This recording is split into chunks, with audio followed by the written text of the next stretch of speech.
Salam alaikum wa rahmatullahi wa barakatuh, salatu wassalamu ala sayyidina Muhammadin ashrafi al-mursalin.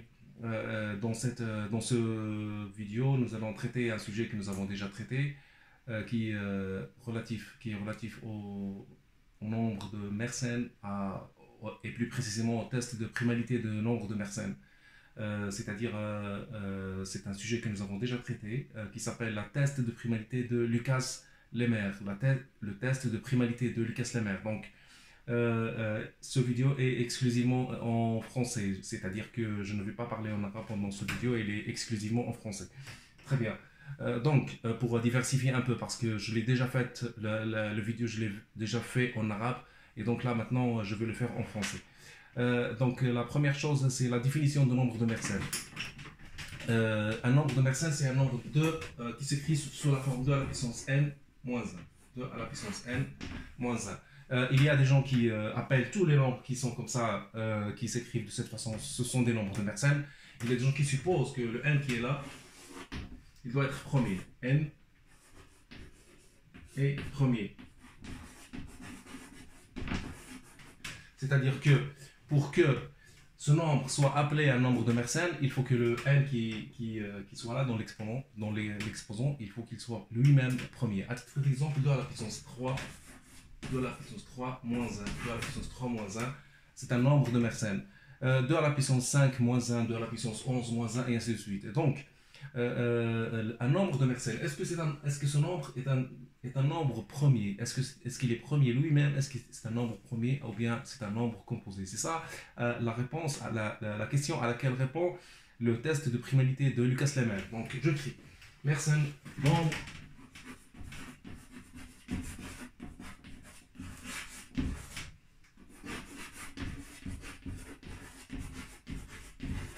Le nombre de Mersenne. Donc, les nombres qui s'écrivent de cette façon, 2 à la puissance n-1, on les appelle les nombres de Mersenne. Et bien sûr, il faut que le n qui soit là soit lui-même un nombre premier. Parce que il n'y a pas de question, il n'y a pas de problème lorsque n n'est pas premier. Par exemple, 2 à la puissance 4. 2 à la puissance 4. Excusez-moi. 2 à la puissance 4 moins 1, ce n'est pas un nombre premier. Obligatoirement, ce n'est pas un nombre premier parce que le 4 qui est là, ce n'est pas un nombre premier. Parce que celui-là, il est égal à 2 à la puissance 2, à la puissance 2, moins 1, et dans ce cas-là, j'applique a à la puissance n, moins b à la puissance n égale a moins b multiplié par un sigma. C'est-à-dire que multiplié par un certain sigma. Donc, j'applique cette règle ici, ça va me donner 2 à la puissance 2, moins 1, multiplié par quelque chose. Par conséquent, lorsque la puissance qui est là, lorsque la puissance elle est composée, il n'y a pas de problème, c'est-à-dire que le nombre il est évidemment un nombre composé. Par contre, lorsque le nombre qui est là, il est premier, à titre d'exemple, 2 à la puissance 11, 11 étant un nombre premier, est-ce que 2 à la puissance 11 moins 1, c'est un nombre premier? Ça, on va le voir.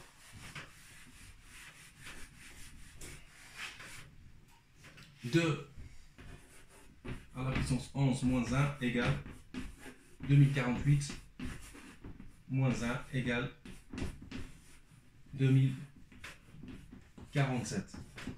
Le fait que 11 soit premier, le fait que la puissance soit un nombre premier, ne veut pas dire que le nombre de Mersenne associé soit lui-même premier. C'est-à-dire le premier exemple qui a été trouvé dans l'histoire, historiquement parlant, parce qu'avant, peut-être, on croyait que lorsque la puissance est premier, alors le nombre tout entier, c'est un nombre premier. Et le premier exemple qui a été découvert que ce n'est pas vrai, c'est celui-là, c'est 2 à la puissance 11 moins 1 égale à 2047, qui n'est pas un nombre premier. Et on va faire la division de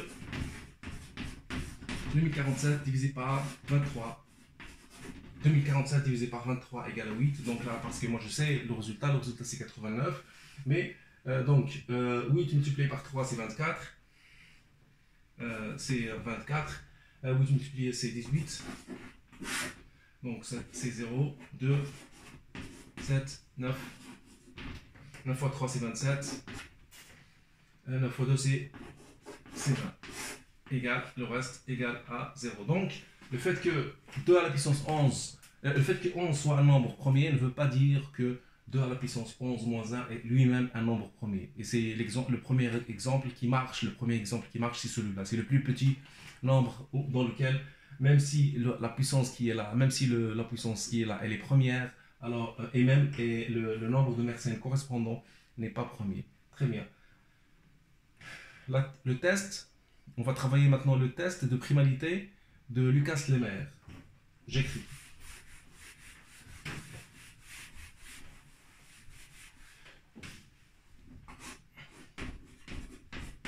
Test de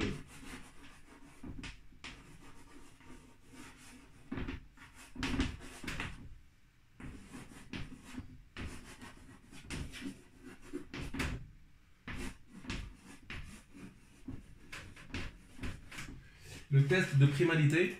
Le test de primalité de Lucas-Lehmer. Donc, très bien, ce sont deux mathématiciens historiques, c'est-à-dire que Édouard Lucas, c'est un mathématicien français qui a vécu au 19e siècle, c'est-à-dire que au 1856, à titre d'exemple, il a effectué il a développé cet algorithme-là, et après Lehmer au 20e siècle, qui a vécu au 20e siècle, je crois que dans les années 30 du 20e siècle, il a développé, il a amélioré cet algorithme de test de primalité. À quoi sert le test de primalité dans quel contexte on peut l'utiliser? Le test de primalité de Lucas-Lehmer, on l'utilise dans le contexte de nombre de Mersenne. On ne l'utilise pas dans tous les nombres. On n'utilise pas pour tous les nombres. À titre d'exemple, par exemple, 3, 7, 1, 9, 8, 3. Est-ce que c'est un nombre premier ou ce n'est pas un nombre premier? On se pose la question et on va se dire, est-ce qu'on va pouvoir utiliser le test de primalité de Lucas-Lehmer? Et la réponse est non. On n'utilise pas le test de primalité de Lucas-Lehmer pour un nombre quelconque. On utilise le test de primalité de Lucas-Lehmer pour un nombre de Mersenne. C'est-à-dire que on l'utilise dans le contexte d'un nombre, un contexte bien particulier. Très bien. Donc, soit P. Donc, on regarde le test de primalité. Soit P,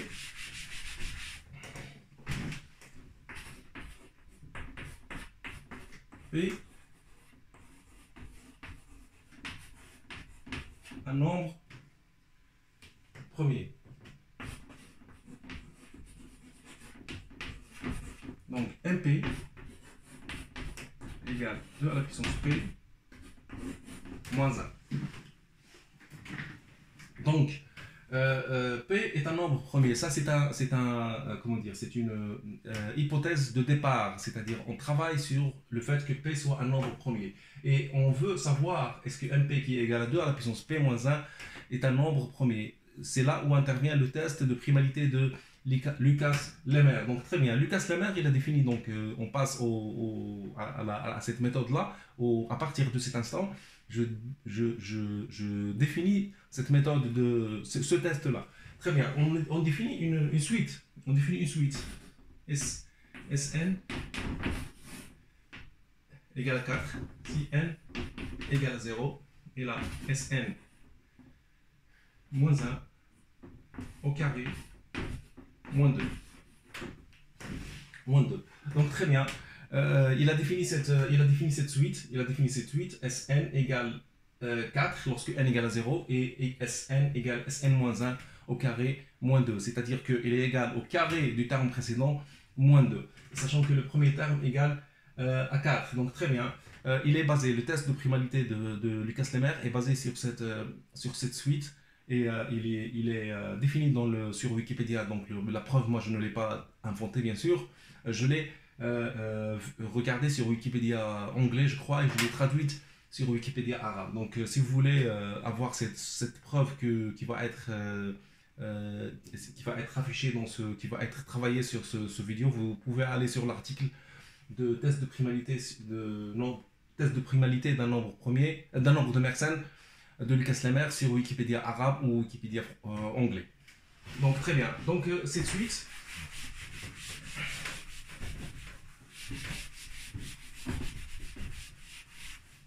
Donc, qu'est-ce qu'il dit, le test? Le test, il dit SP-2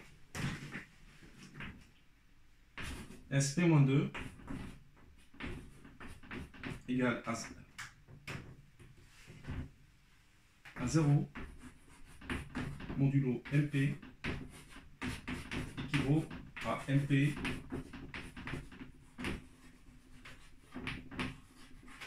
premier. Très bien. C'est-à-dire que le test de primalité je crois qu'il y a un problème. J'espère que c'est visible. J'ai pris j'espère que c'est visible. SP-2 égale à 0 modulo P équivaut à MP premier. Très bien, donc c'est ça l'objet du test. Donc très bien, donc SP égale 0 modulo MP équivaut à MP est un nombre premier. Ça veut dire quoi? Ça veut dire que si SP-2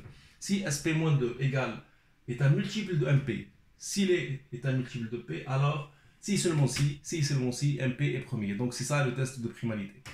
Donc on ne va pas démontrer la totalité de cette démonstration, de ce test-là. On va démontrer juste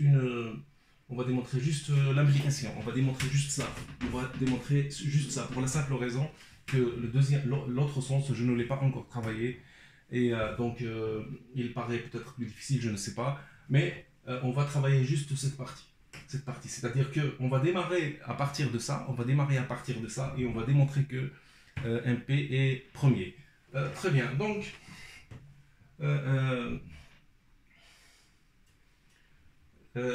très bien. On va démarrer de là. Et donc, on va supposer, c'est-à-dire Sn égale A à la puissance 2 à la puissance n plus B à la puissance 2 à la puissance n à la puissance n. Très bien. À de la puissance, cette puissance-là, il est sur le 2. Il n'est pas sur le A au carré. Le n qui est là, il est sur le 2, uniquement sur le 2. Et le n qui est là, il est uniquement sur le 2. Il n'est pas sur le B au carré. Très bien. On suppose que cette équation est vraie et on va la démontrer. On va chercher le A et le B tel que cette équation soit vraie. Donc très bien. Pour n égale à 0, on a S0 égale à 4 égale à A plus B. Donc très bien, on connaît une première équation. Qui lie le A et le B. Donc très bien. Maintenant, on va passer à la démonstration par récurrence. La démonstration par récurrence, ça veut dire qu'on va calculer Sn plus 1. Sn plus 1 égale A à la puissance 2 à la puissance n plus 1 plus B à la puissance 2 à la puissance n plus 1 et en même temps égal A à la puissance 2n 2 à la puissance n plus B à la puissance 2 à la puissance n au carré. Donc très bien. Moins 2.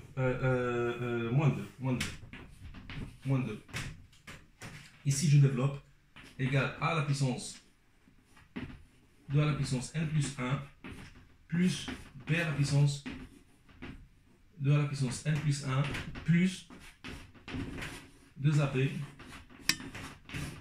à la puissance 2 à la puissance n moins 2.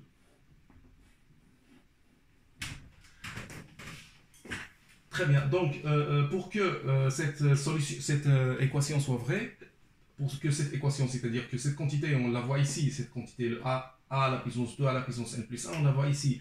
Et le B à la puissance 2 à la puissance n plus 1, on le voit ici. B à la puissance 2 à la puissance n plus 1. Ça veut dire que pour que la relation de récurrence soit vraie, il suffit que cette quantité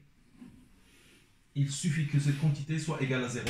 Et effectivement, il peut être égal à 0 si le AB égale à 1. Si AB égale à 1, donc je vais obtenir 2 multiplié par 1 à la puissance 2 à la puissance n, donc c'est-à-dire 2 moins 2 égale à 0.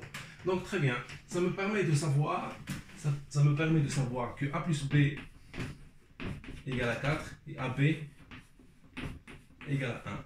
A plus B égale à 4 et AB égale à 1. Ça veut dire que l'hypothèse que j'ai faite au début, c'est une hypothèse qui est vrai, et il suffit que a plus b égale à 4 et que ab soit égal à 1. C'est une équation de second degré que je ne vais pas résoudre. Par contre, je vais donner les valeurs qui satisfont à ces équations. Donc a égale 2 plus racine de 3 et b égale 2 moins racine de 3. 2 moins racine de 3. C'est la première partie, de la preuve, et il nous reste la deuxième partie. Très bien, donc il nous reste la deuxième partie.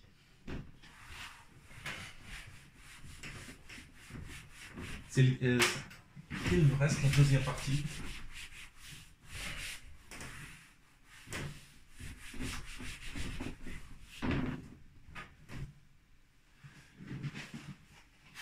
Il nous reste la deuxième partie. Donc très bien. Donc moi je vais considérer l'ensemble X. L'ensemble X, c'est l'ensemble qui s'écrit X plus Y racine de 3, tel que X, Y appartient à Z, Q. À Z, Q. Donc je considère cet ensemble-là. Et après, bien sûr, c'est l'ensemble des X. L'ensemble X, c'est l'ensemble des X, Y, l'ensemble des nombres qui s'écrivent de la forme X plus Y multiplié par racine de 3, tel que X, Y appartient à Z, Q. Donc il reste à définir le Q qui est là. Le Q, donc on suppose que MP est composé. Et que Q soit le plus petit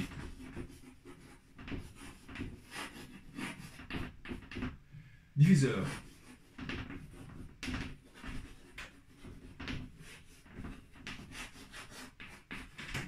de MP.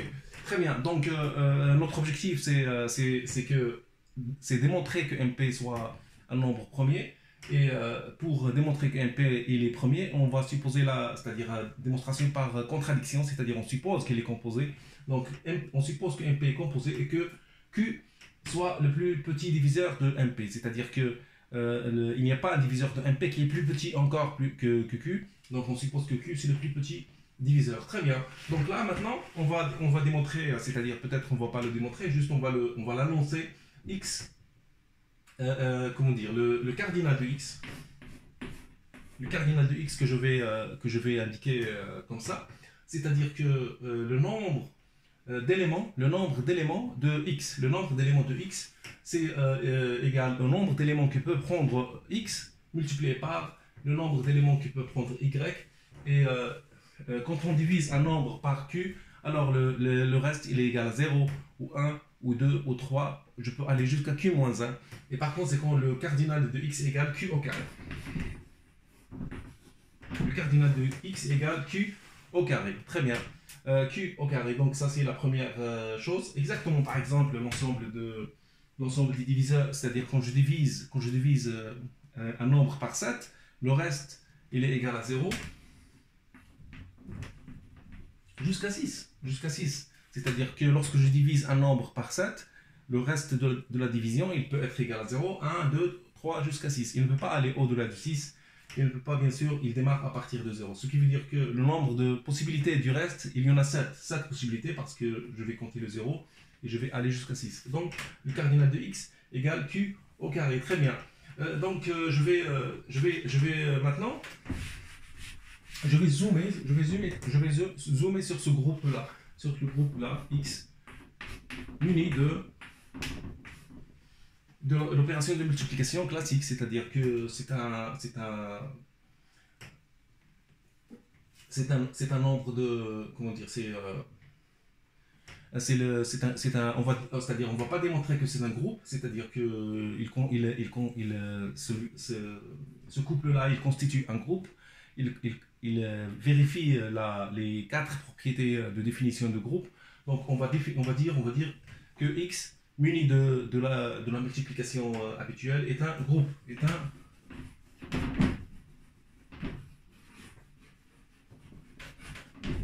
est un groupe. Donc ça, c'est-à-dire que par exemple, c'est-à-dire clôture, c'est-à-dire que la multiplication de deux nombres qui s'écrivent de la forme x plus y racine de 3, lui aussi, il est égal lui aussi, il s'écrit de cette même forme. Par conséquent, je vais dire que x muni de la multiplication constitue un groupe. Il constitue un groupe. La deuxième chose, donc,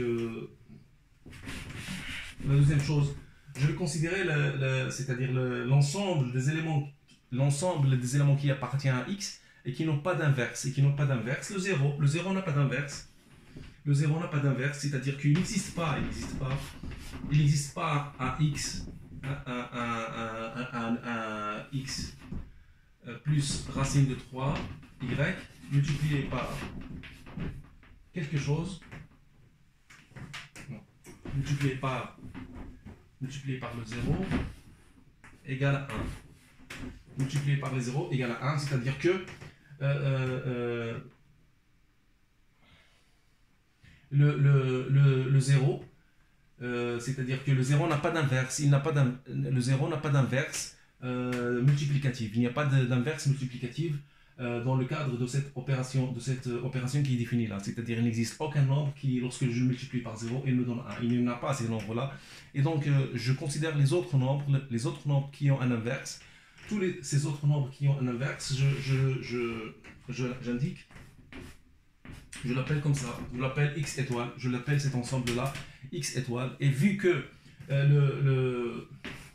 cet ensemble, il ne contient pas le 0, et que lui, x, il contient le 0, ça veut dire que x, il n'y a pas assez de... le nombre d'éléments de x étoile est plus petit que le nombre d'éléments de x, donc ce qui me permet d'écrire comme ça. Ce qui me permet d'écrire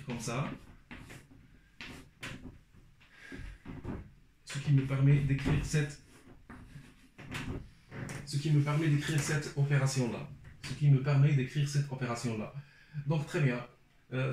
Donc je continue. Donc la preuve n'est pas encore finie, mais je continue.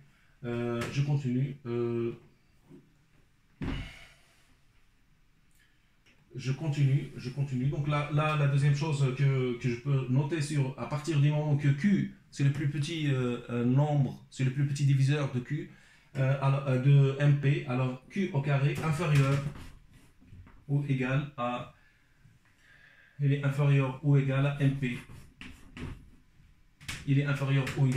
Exactement, par exemple, tu dis que le 22,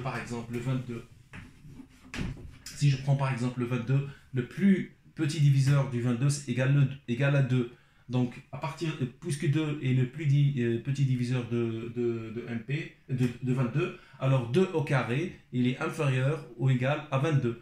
Donc, exactement la même chose. Q, il est le plus petit diviseur de MP. Par conséquent, Q au carré, il est inférieur à MP.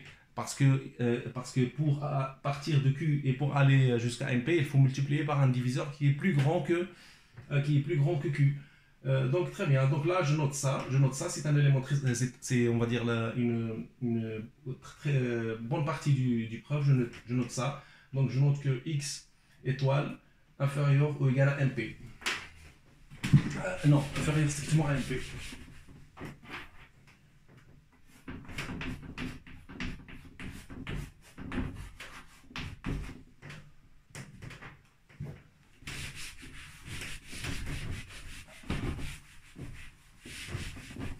Donc la deuxième chose, c'est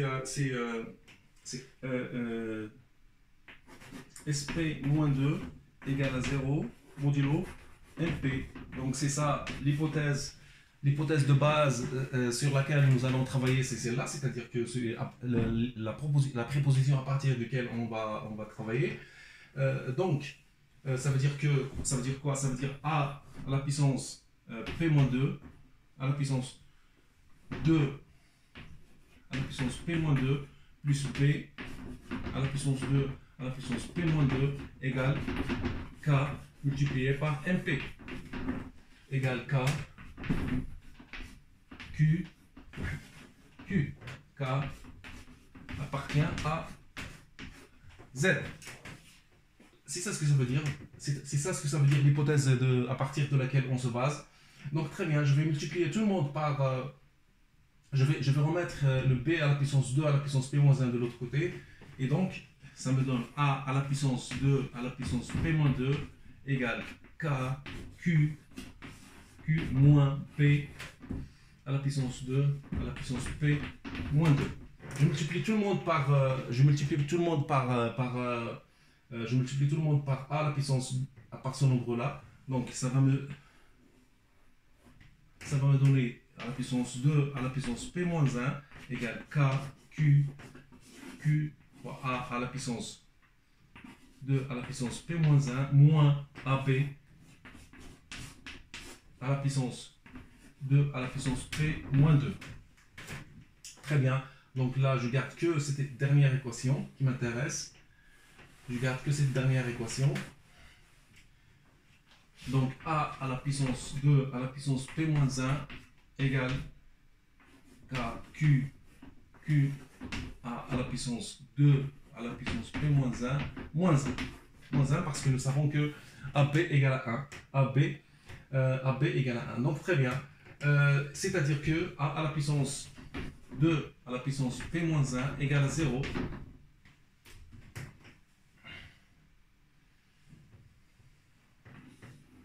Égale à 0. Non, égale à moins 1. Égale à moins 1. Modulo Q. Égale à moins 1 modulo Q parce que le Q, il est là. Parce que le Q, il est là. Donc très bien, je vais multiplier. Je vais faire le carré. Je vais faire le carré. Je vais faire le carré. Le carré, ça me donne a à la puissance 2 à la puissance p égale à 1 modulo q.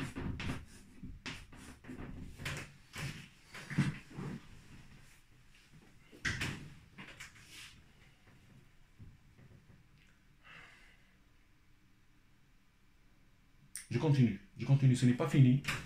Nous ne sommes pas très loin de la preuve, de la preuve. Mais c'est-à-dire, je continue. Je n'ai pas perdu le fil, donc ne vous inquiétez pas, je n'ai pas perdu le fil. Je continue. C'est pas moi qui, bien sûr, qui a trouvé cette démonstration, mais je continue. Donc, à partir, je regarde là. Qu'est-ce que je déduis?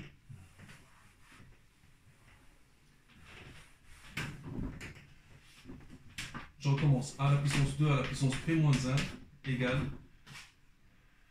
moins 1 modulo q. Maintenant, je vais m'intéresser à l'ordre de le A. Il appartient à x. Le A appartient à x. Le A appartient à x. Pourquoi le A appartient à x? Parce que le A égale à 2 plus racine de 3. 2 plus racine de 3. Et pourquoi, quand on divise un nombre par q, on a dit que q divise mp. Q divise mp. Et donc mp égale quoi? Mp égale 2 à la puissance n, 2 à la puissance p moins 1. mp c'est un nombre impair. Donc q ne peut pas être égal à 2. Q ne peut pas être égal à 2 parce que dans la liste des diviseurs d'un nombre impair, je ne peux pas trouver le 2. Si j'ai trouvé le 2, c'est-à-dire qu'il s'agit d'un nombre pair. Donc, or, mp c'est un nombre impair. Par conséquent, q est supérieur ou égal à 3. Q il est supérieur ou égal à 3, c'est-à-dire il peut être égal à 3, 5 et ainsi de suite. Mais il ne peut pas être égal à 2. Par conséquent, quand je divise un nombre par q, il est possible d'avoir le reste égal à 2. Et donc par conséquent, le A appartient à x. A appartient à x. Donc très bien. Et on a dit que x c'est un groupe. X c'est un groupe. Donc c'est quoi l'ordre de A? L'ordre de A, il divise 2 à la puissance 1. Donc pour comprendre la suite, c'est-à-dire il faut comprendre qu'est-ce que ça veut dire l'ordre d'un élément dans un groupe. Donc ça c'est la théorie des groupes. Et c'est le théorème de Lagrange. Donc ça c'est autre chose. Donc très bien, l'ordre d'un élément, c'est x à la puissance i égale à 1. C'est ça l'ordre. L'ordre de x, c'est le i qui est là, c'est-à-dire c'est la puissance qui t'a permis d'aller vers le 1. La puissance qui permet d'aller vers le 1 au sein d'un groupe, elle s'appelle l'ordre de cet élément-là, de l'élément x. Donc l'ordre de a à la puissance p, l'ordre de a n'est pas égal forcément à la puissance 2 à la puissance p. Elle est divise 2 à la puissance p. L'ordre, donc écrit. l'ordre de A divise 2 à la puissance P. L'ordre de A divise 2 à la puissance P. Pourquoi il divise 2 à la puissance P? Parce que nous avons A à la puissance 2 à la puissance P. Très bien. La deuxième chose, nous savons que l'ordre de A ne divise pas l'ordre de A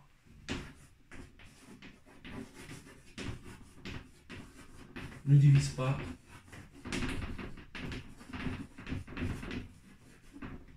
à la puissance P-1.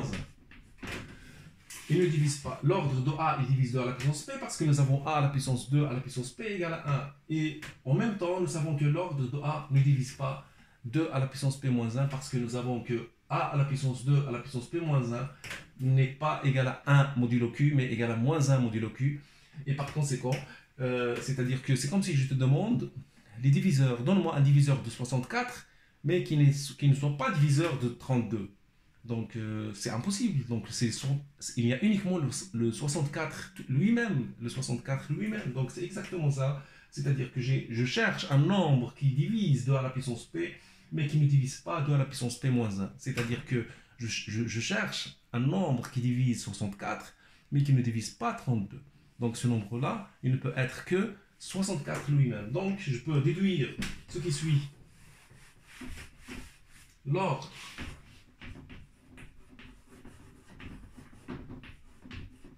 de A est 2 à la puissance P.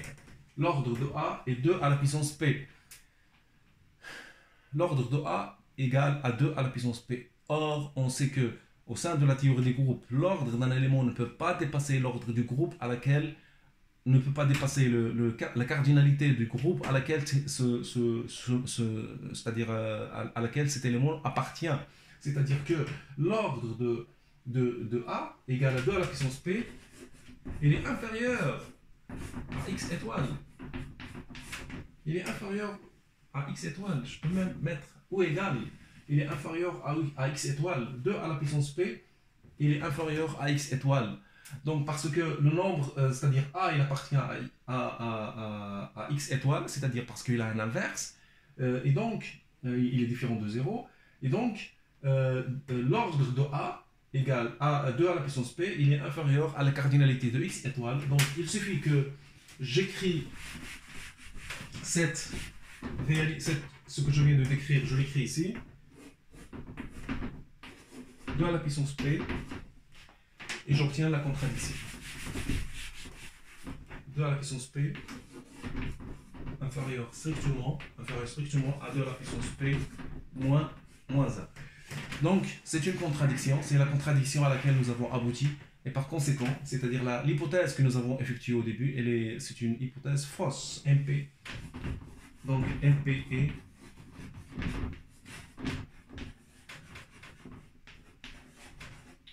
premier. Cela finit,